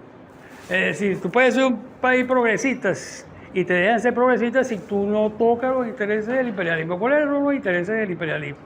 Garantizar, en primer lugar, el estatus político que le garantiza a ellos la salida de dinero que ellos necesitan allá, que son todos los intereses que tienen en América Latina, que son grandes explotaciones, como por ejemplo, es decir, un ejemplo de eso, es América Latina, en 10 años vienen inversiones extranjeras por 47.000 millones de dólares. En esos mismos 10 años salen 97.000 millones de dólares en América Latina. Eso pasa en África también. Pero en América Latina, eso significa que son más dinero los que salen de América Latina, se descapitaliza América Latina, que van se tributan allá a los Estados Unidos fundamentalmente, en el caso de América Latina, y eso mantiene la estructura de ese país. Es decir, hay dos medidas fundamentales que tiene en economía, porque se llama Producto Nacional Bruto y Producto Territorial Bruto. Son dos medidas de la economía que miden dos cosas distintas. El Producto Territorial Bruto mide todo lo que se produce en el territorio nacional. Y el Producto Nacional Bruto es el producto del territorio hecho por los nacionales norteamericanos, por ejemplo, en el caso de Estados Unidos, más las inversiones que tienen esos nacionales en el resto del mundo. Entonces, ¿qué pasa cuando se miden esas dos magnitudes? Que el Producto Nacional Bruto es muchas veces más grande que lo que se produce en el territorio. En el caso de Estados Unidos, en el caso de Estados Unidos y en el caso de los países imperialistas europeos. En el caso nuestro es lo contrario. Nosotros tenemos un Producto Nacional Bruto mucho más pequeño que el Producto Territorial, porque no hay casi inversiones nacionales en el resto. Ahí la Polar tiene inversiones en Colombia, en Estados Unidos, etcétera, pero son grupos que no, es decir, que no es el sector importante de la economía que está invirtiendo en el resto del mundo fundamentalmente. En Estados Unidos es lo contrario, allá los grandes grupos económicos invierten en el resto del mundo y mantienen el estatus norteamericano así. Por eso es que es necesario mantener los estatus, por eso es que el imperialismo no está con juegos, pues. En ese momento Chávez representó. Entonces, en el caso de Chávez, precisamente en el caso de Chávez, ¿qué es lo que intentó desarrollar Chávez? Una revolución o un gobierno nacionalista que lograra entonces desarrollar y reinvertir, como lo propuso, reinvertir el excedente petrolero que se iba al exterior, quería transformarlo e invertirlo aquí en Venezuela. Entonces eso no puede, es decir, eso no iba a ser posible en el sentido de que no era que le iban a quitar todos los reales a los gringos, no, es que no pueden permitir que haya una transformación pequeña que puede conducir al desarrollo de una política que al final todos los ingresos se inviertan en el país, inclusive que esos ingresos fueran invertidos en el resto del mundo y empiezan a generar dinero para Venezuela, pues. Entonces ahí hay un elemento político importante para impedir que el estatus que tiene Venezuela se transforme de esa manera, pues que vaya a invertir los flujos de dinero que se iban al exterior, los inviertan en Venezuela. O sea, no es posible el nacionalismo. Es decir, a Chávez lo derrocan por nacionalista, no por comunista ni por socialista. Pero es que eso pasa en todos los países de América Latina. Y eso tiene que ver un poco con lo del decreto de Obama, que cuando a Venezuela la declaran una amenaza inusual. Precisamente, pues Venezuela es amenaza en tanto haga eso. Es decir, la amenaza que representa Venezuela es esa.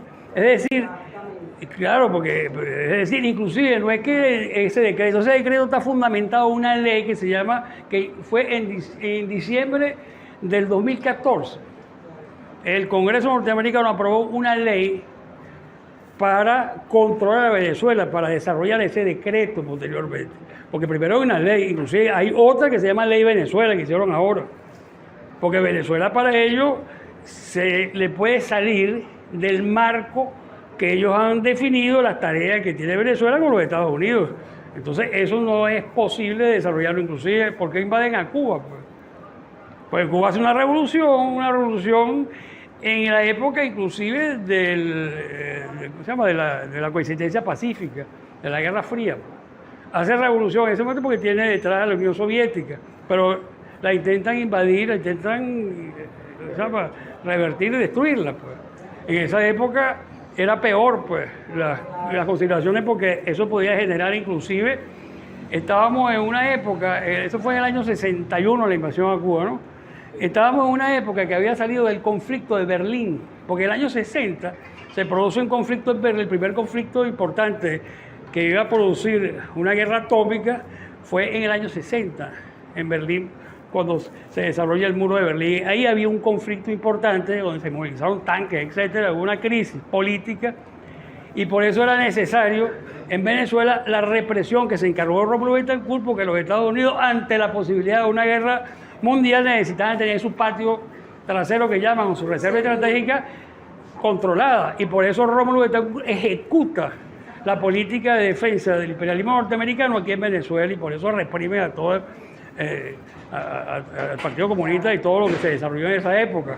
Era por eso, por esa crisis de Berlín en 61, producto de esa misma, que había que impedir que la Revolución Cubana se consolidara, porque ellos veían eso un ataque a 90 millas de Estados Unidos, pues no iban a poner un cohete, o sea, la crisis de los cohetes, etcétera, se desarrolla, sí, producto de la crisis de Berlín, por eso es que la situación estaba al rojo vivo y no podía permitir una transformación revolucionaria de esa característica comunista a 90 millas, pues eso era ya objeto de guerra.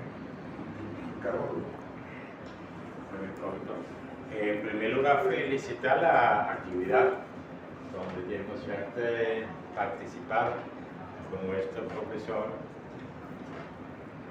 en una materia que nos debe motivar mucho, porque indudablemente en los años 90 y principio también de ese siglo estamos en plena defensiva. Para demostrar que eso tiene vigencia, el enemigo tenía todos los argumentos en sí y contra. Uno es el tema del poder, que también el camarada explica muy bien.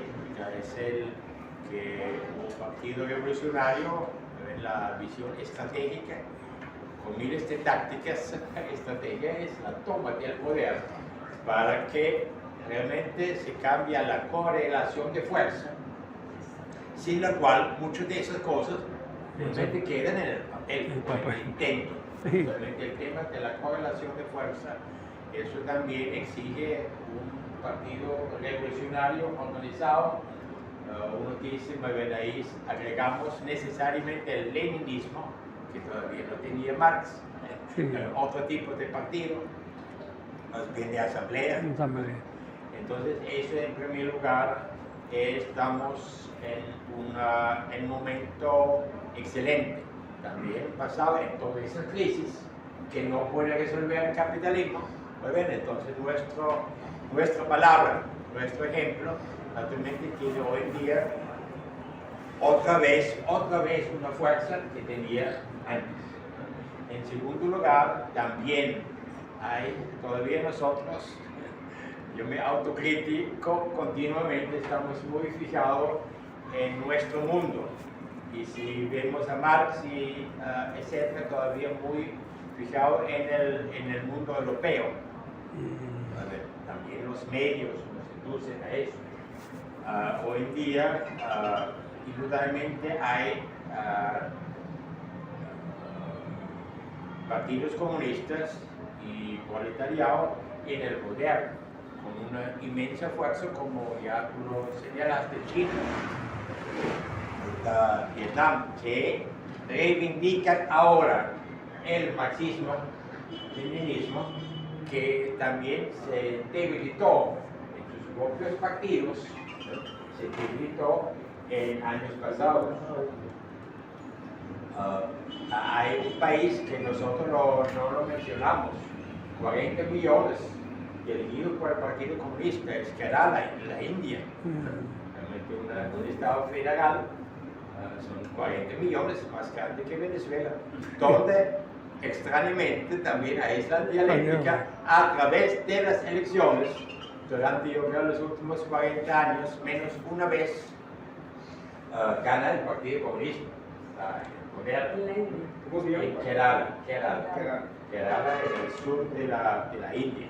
Porque hay todo un momento muy interesante con donde debemos llegar a la clase obrera, a la juventud. Y por eso también debemos utilizar todos los espacios que yo conocía de ustedes, que hacíamos los clientes. Y la Universidad de Ministerio. También la voy a proponer. Muy bien, entonces todos esos espacios otra vez tengo que tomarlo y realmente continuar ese debate en el Instituto de Altos Estudios Bolívar Marx. Muchas gracias, Carol. damos la bienvenida a la compañera que se incorporó. Mucho gusto, se incorporó lamentablemente tarde, pero no se la pierde porque estamos en la sección de preguntas y respuestas y la semana que viene subiremos el video a la página web donde podrá ver la conferencia. Entonces, bueno, la ve, ¿cómo fue que dijo Figueroa hace rato? Diferido. Online. Correcto, en línea también. Camarada.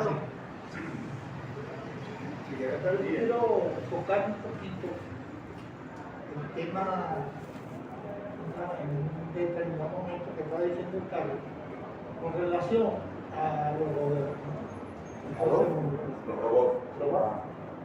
O sea, el hecho del desplazamiento de la máquina del ser humano a través de la revolución industrial en adelante. Y como cada vez hay más y más gente desempleada, sin nada de trabajo, no sirve absolutamente para nada los estudios. Todo esto son generalizaciones que yo voy haciendo, sobre todo últimamente debido a que hay un programa de televisión, hay un canal de televisión que se llama Conciencia TV, el cual le recomiendo a ustedes que tengan sus máquinas de estas modernas, con WhatsApp, con cosas para ver, sacan una serie de temas. Por ejemplo, últimamente han sacado de hace unos 3 meses para acá, se ven un par de manos en las cámaras de la televisión, con un señor en el cual empieza a describir todas las cosas que han pasado a raíz de la revolución industrial y tal, qué sé yo. Y bueno, como cada vez la gente no puede consumir y la producción, llámalo usted industrial, de agricultura, no hay quien la pueda tomar. Porque cada vez el ser humano tiene menos acceso a ese mundo. Y de lo que se trata es de que lo que se están haciendo en la práctica es robándose entre ellos a través de sus famosas bolsas, ¿no?, un papel llamado dinero.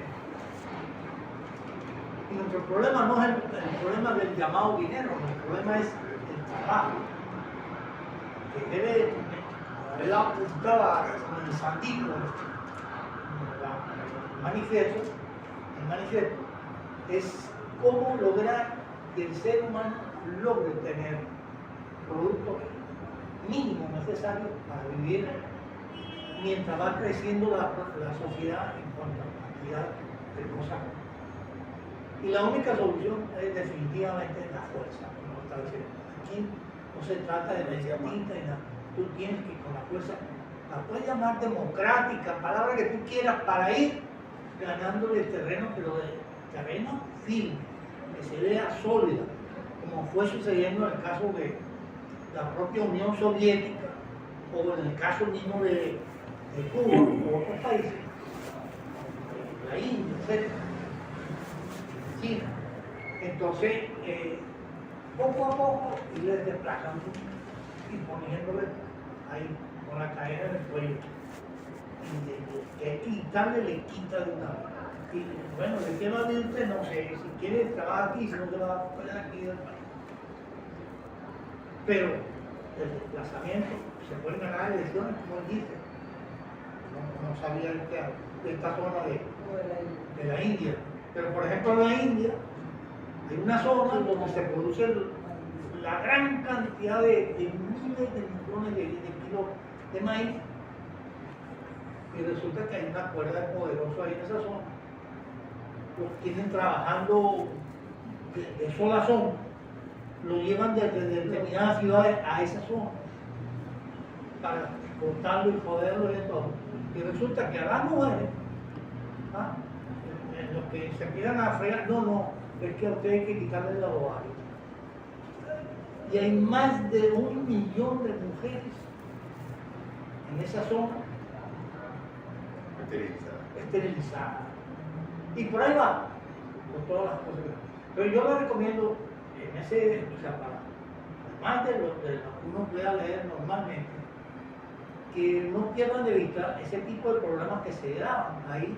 Y ahora también he visto un poquito en Colombia programas que, este que te digo yo de las manos, es interesantísimo. Como tú ves, cómo no, el boom de la zona, de la etapa capitalista, y cómo empieza a haber una cantidad de trabajo, de gente trabajando, y cómo se consume, o sea, cómo aquello funciona bien en esa etapa de ese llamado capitalismo, y después cómo es que va sucediendo el desplazamiento de la máquina.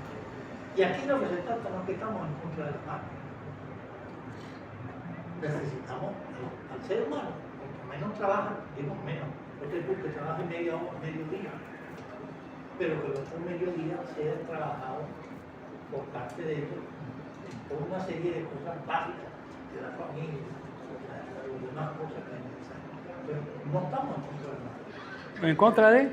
Estamos en contra de la máquina. Como en la época en que hubo levantamiento contra la máquina, no me acuerdo cómo se llama por allá. Cultismo, se lo dice. ¿Ah? Cultismo. Exacto. Entonces, de eso no se trata. El desplazamiento no estamos de acuerdo en que va a suceder, pues, para bien de todo, y de lo que se trata de controlar realmente la producción. No hablemos de la producción de manera que llegue a ser humano. Y ese papelito llamado dinero, a ver cómo es que vamos a controlarlo desde todos los lados para ver cómo es verdad que vamos a hacer.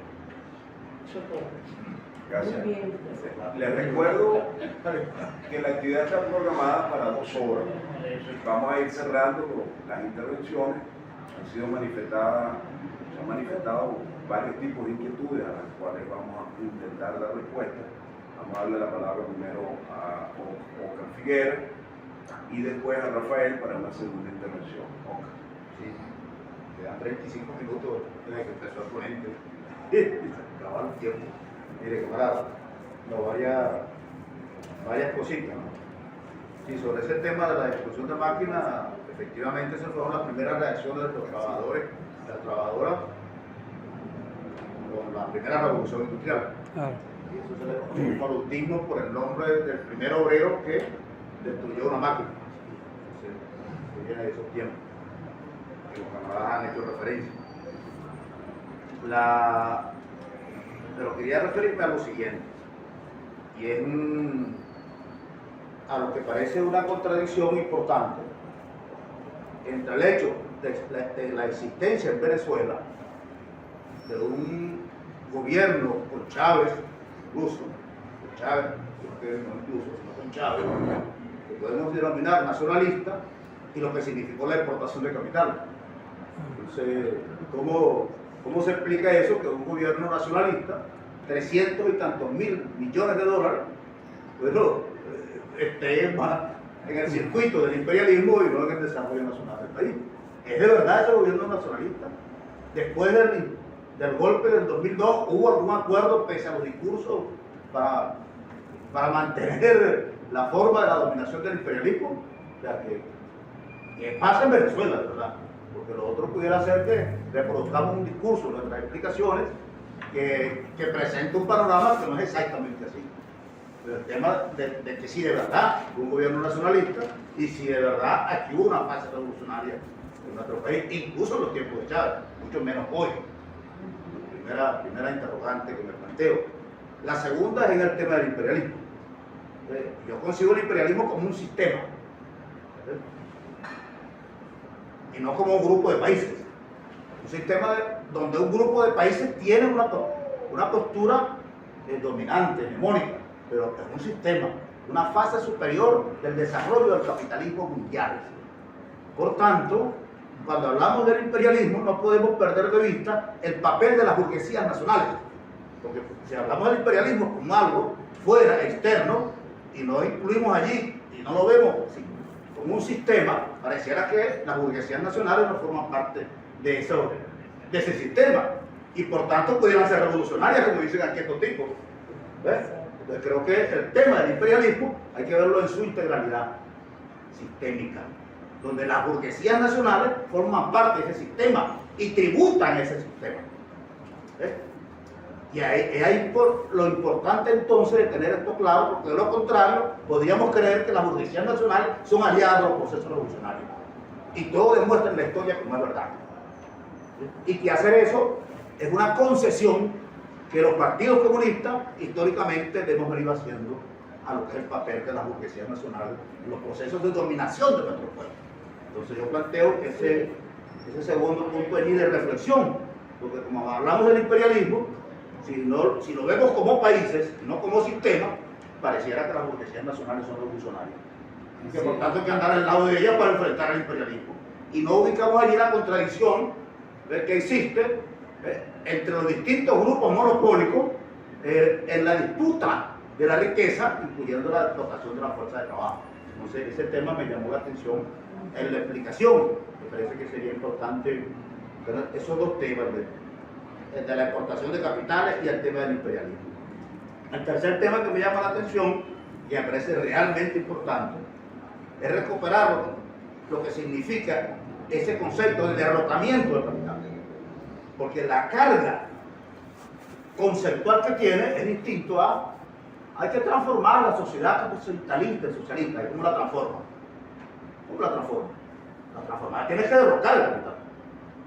Porque aun cuando hayan gobiernos que se llamen comunistas o que sean del Partido Comunista, en las sociedades que son capitalistas lo que están es reproduciendo la dominación del capital. Así se llaman comunistas.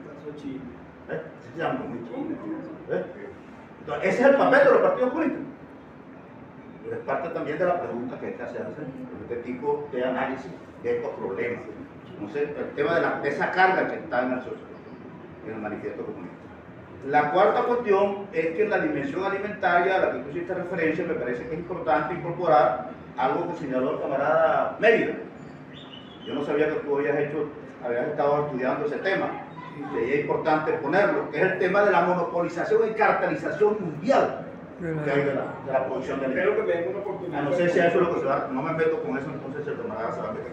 Pero creo que eso es una categoría que hay que incorporar en el análisis. No es que faltan alimentos, es que hay una monopolización que prefieren tirar los alimentos al mar. Ya lo han hecho para que los precios se mantengan.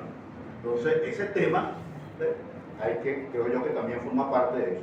Y en el tema de la migración, donde efectivamente sí hubo un discurso, un tipo de oposición, etcétera, pero a mí me parece que eso es una pendejada, te lo digo. Si aquí no hubiese realidad material de que la gente no tiene cómo sobrevivir, no se va del país. Para mí el discurso de Boro y de esta gente es una pendejada. Igual que lo es el tema de la página esa de dólar de ahí. Si aquí hubiera producción nacional y riqueza nacional, aquí no hubiera devaluación de la moneda. Porque cuando hay ingresos petroleros, la moneda venezolana se estabiliza. Así haya miles de páginas. Entonces, eso es una pendejada del gobierno para embaucar a la gente. El problema es que no hay un plan de desarrollo nacional que le permita a este país ser soberano en el tema de la alimentación y el desarrollo productivo. Y al no haber un plan de esas características, no hay entonces fortaleza de la moneda nacional. Eso tiene que ver con la política de gobierno, no solamente con la agresión del imperialismo. Entonces, es parte, creo yo, de los enfoques que tenemos que hacer en nuestras exposiciones para poder rearmar a nuestra militancia y no dejarla en el pasado de los, ¿cómo diríamos?, de los referentes que ha intentado en el metalenguaje imponer lo que se llama revolución bolivariana.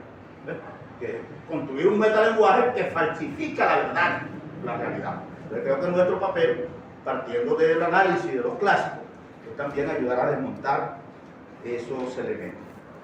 Por último, la crisis, lo señalaba uno de los camaradas, no sé, los camaradas, el tema de la crisis de la sobreproducción.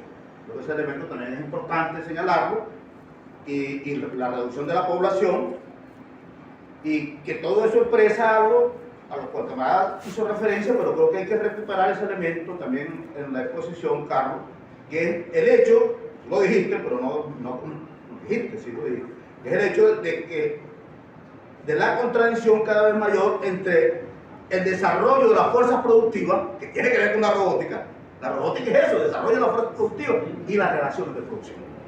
Y entonces la manera de resolverlo es una revolución socialista. Porque la revolución socialista es la que puede colocar la robótica al servicio del ser humano. El problema no es la robótica.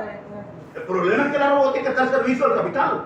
Y en el servicio del capital el ser humano sobra. En la sociedad socialista la robótica está al servicio del ser humano y entonces la robótica, el ser humano no sirve, sigue sirviendo, mejor dicho, porque la robótica está a su servicio. Entonces, si yo tengo robótica, trabajo menos tiempo. No es que pierdo el trabajo, es que trabajo menos tiempo, porque el proceso de productividad es superior. Entonces el nivel de la producción es mayor y cubre más las necesidades de la gente. Entonces la robótica está a mi servicio. Entonces, el problema no es la robótica, el problema es la sociedad capitalista. El servicio que Eso es lo que quería referirme. Gracias. Excelente. Excelente. Mérida. Ahorita ahí va mi Mérida, breve. breve, sí, mi intervención. Mira, en principio, bueno, Felicito la intervención. tu ponencia, bueno, magistral, porque la primera lámina, bueno, eso da para hacer un simposio, pues, porque podemos hacer un simposio de los temas pequeños. Mira, usted lo decía perfectamente, por ahí va la cosa. Inclusive yo me atrevería a decir que la robótica, el imperialismo es capaz de mutarse y es capaz de utilizar todos los avances de la ciencia a su servicio. En el proceso de acumulación de capital y de explotación del hombre por el hombre, la pone a su servicio. La robótica está hoy en día 100% a favor de eso, de tributar el gran capital. Hoy en día en el campo que yo me desenvuelvo, que es la agricultura, hoy en día la robótica está sustituyendo, y va a sustituir las maquilas, va a acabar con las maquilas. Ya no hace falta tú tener gente trabajando 24 horas cuando tú tienes un dron que es capaz de fertilizarte 1000 hectáreas y lo hace en 10 veces menos tiempo que lo que tienen que hacer con el tractor y las tejadoras. ¿Entiendes? Entonces eso, en lo que tiene que ver con el proceso de acumulación de capital, tributa, favorece más al sistema capitalista. Y que, el otro país tiene que ver con lo que yo vengo insistiendo, de que hay que meter el ojo a lo que tú quieras. Porque aquí el capitalismo en su mutación, de hablar del progresismo, es que meter el ojo. Yo creo que nosotros, inclusive yo he llegado a pensar que nos tenemos que desarrollar categorías de análisis para ir develando los intríngulos que tiene toda la complejidad de lo que viene ocurriendo a nivel mundial y a nivel interno.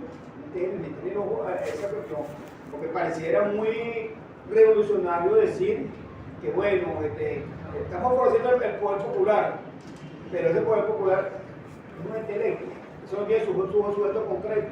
Entonces eso se dice bien bonito y eso pareciera que bueno, eso está allí, ¿ves? Y entonces nosotros, bueno, yo me gustaría para terminar, o sea, vuelvo nuevamente ¿viste? Hacer una ponencia aquí sobre la crisis ambiental y la soberanía agroalimentaria, donde yo develo todos esos aspectos, inclusive con nombre y apellido, porque aquí son familias. Mira, la capitalización aquí de los rubros son familias. No crean ustedes que la familia Sotelo, Castro Sotelo, está ahí porque el tipo es militar. No. Eso forma parte de todo un entramado. Eso forma parte de la cartelización. Eso forma las zonas económicas especiales, que usted evita que no se ha tocado, que ya lo tiene. Crisis ambiental, crisis ambiental y que se viene soberanía agroalimentaria. Mira, lo que tiene que ver, porque ahora lo han hecho como tierrita la baña, ¿no? A las zonas económicas especiales, ya está mapeado. Todo lo que es la zona más productiva del país, que tiene potencial productivo, que son los llanos, guayanos, porque esos son terrenos muy la zona de centro-norte costera, que responde justamente al modelo pues, tradicionalista. Eso está todo mapeado, cómo esas zonas económicas especiales van a ser grandes consorcios que se van a apoderar de eso y van a tributar al gran capital. Se van a apoderar del territorio. Del riesgo, la unidad. Legalmente, mira, tienen dos instrumentos. La ley antibloqueo, cuyo que le permite, ahí no hay nada. Usted puede hacer lo que le dé la gana y con esa ley usted más. Pero con la legislación que se construyó ya con relación a la zonas económicas especiales, bueno, esos son territorios liberados donde ni siquiera tiene el aspecto laboral, tiene nada que ver con eso. El patrón va a hacer lo que le dé la gana aquí. Y gran parte de eso está dirigido al sector agro. Porque la crisis que se avecina, la crisis mundial, alimentos con la cuestión de la crisis del cambio climático, que no es cambio, el imperialismo tan hábil que utiliza la figura, la categoría del cambio climático para decir la culpa del cambio climático. El cambio climático no existió desde que desde 3.600 millones de años que tiene este planeta, por las glaciaciones que fueron, ¿no? Cambio climático, y entonces lo que pasa es que yo me juro de eso, la culpa, es más, he leído documentos que son tan atrevidos y tan groseros, que dicen, no, la culpa la tiene Carlos Ojeda y Lucas Figueroa, porque ellos tiran la pena en el piso. Tienen una vaquita. Ustedes tienen una vaca, ese no tiene una vaca. La vaca gusta mucho. Sí, señor, se come mucho, bebe mucha agua. Hasta eso llegamos, ¿eh? Mientras tanto, acá el entramado, bueno, o sea, la burguesía agraria, que nosotros llamamos, caracterizada, agroexplotadora, está haciendo ingentes negocios asociados con lo que ellos supuestamente le tienen a la gente. No, para el Grupo Popular, ¿qué Popular? No, esos son socios, ¿vale? Esos son socios. Y eso ellos forman parte de la cartelización del país. La semana pasada se votaron alrededor de 60.000 toneladas de tomate. Se votaron. ¿Sabes por qué se votaron? Para no bajar el precio. Y aquí se sigue votando leche en el río Escalante y en Zulia para no bajar los precios. Leche y el arroz. Y eso con anuencia del gobierno y con un video con la Guardia Nacional así vigilando la vaina para ver cómo estaban haciendo los caminos. O sea, estamos hablando de una vaina que hay que aterrizar, ¿sabes? Entonces yo veía los primeros elementos que tú colocas allí y digo, bueno, aquí hay para meterle tijera por todos lados a esto, ¿ves? Y esto verdaderamente yo propongo algo así como que montemos un simposio, algo que lo abordemos de diferentes áreas, del área económica, del área agrícola, de la educación, y hacer verdaderamente un proceso enriquecedor en términos de lo que es la formación ideológica y en términos de lo que es la necesaria de este partido. Este partido está amenazado. Nosotros tenemos que, cuando a mí me preguntan, cuando un comunista le preguntan en la calle, mira, ¿qué es lo que pasa con el Partido Comunista? Mira, ya he escuchado, me van a perdonar el culpino con esto. Con tristeza a camaradas de este partido que se les traba la lengua, bueno, cuando un pendejo por ahí les dice, no, pero es que el Partido Comunista es traidor, y se quedan así como pensando la vaina. Es que el Partido Comunista es contrarrevolucionario. ¿Cómo que contrarrevolucionario, chicos? Tenemos que dotarnos de elementos ideológicos, de elementos conceptuales, inclusive axiológicos, para defender nuestro partido, chicos. El verdadero partido. Termino. Carlos, no sé si tú vas a responder. Un comentario bien. Hay un elemento que trató el problema de la robotización. Hay una cosa que yo quise, parece que no se entendió un poco, no lo supe explicar bien. El problema central no es la robotización. La robotización es el resultado del intento que tiene todo lo que es el sector de la burguesía industrial imperialista, es disminuir los costos que toda la los objetivos incrementar la rentabilidad de las empresas, etc. Pero la robotización en este caso desde el punto de vista nuestro es la transformación del capital variable en capital total. Ese es el elemento, como decir, nuclear. ¿Qué significa eso? Eso no significa, bueno, sí, que están quedando desempleados, no. El problema es que hay un cambio de modelo, la necesidad de un cambio estructural, porque objetivamente la forma en la cual se está produciendo ahora no es para las relaciones sociales de producción capitalistas actuales, no es. No es porque esas relaciones de producción capitalistas generan los cambios gigantescos que son el desempleo, una mano de obra que ya más nunca va a ser colocada, no es el desempleo, es el desplazamiento y masas de miserables que van a morirse de hambre porque no van a tener dónde ir porque se han sustituido su capital, en la función de ella, la fuerza de trabajo está siendo desplazada. Es decir, lo último que faltaba por apropiarse del capitalismo era la fuerza de trabajo, esa mercancía.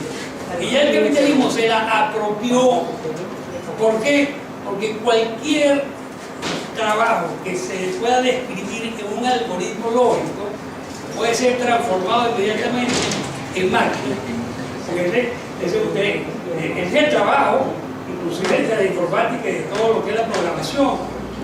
Es eso precisamente, describir en algoritmos lógicos procesos. Cada vez que yo describo un proceso con un algoritmo lógico, lo transformo en un lenguaje y ese lenguaje es aplicado a una máquina, lo transformo en máquina. Entonces, ¿qué es lo que está ocurriendo? Que está cambiando el modo de producción, el aspecto nuclear del modo de producción, que es esa relación capital-trabajo, se está quedando sin trabajo.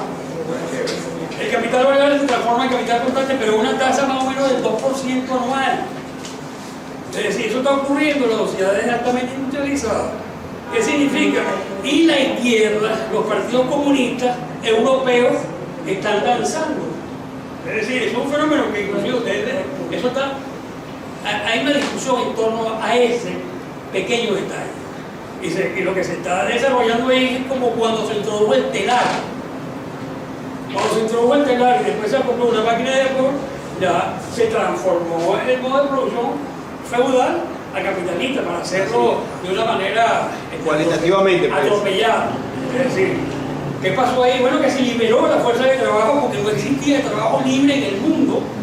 En la historia de la humanidad, el único momento donde existía trabajo libre era en el capitalismo. Y por eso el eslogan de libertad de la Revolución Francesa es libertad de la mano de obra de los siervos de la bodega para que trabajen en donde yo tengo mi empresa. Necesito hombres para trabajar, necesito trabajo libre. Y ese es el trabajo libre. Ahora, ese trabajo libre se ha transformado, se transformó en máquina. Teóricamente, no existe el trabajo manual. No existe. O sea, eso se transformó teóricamente.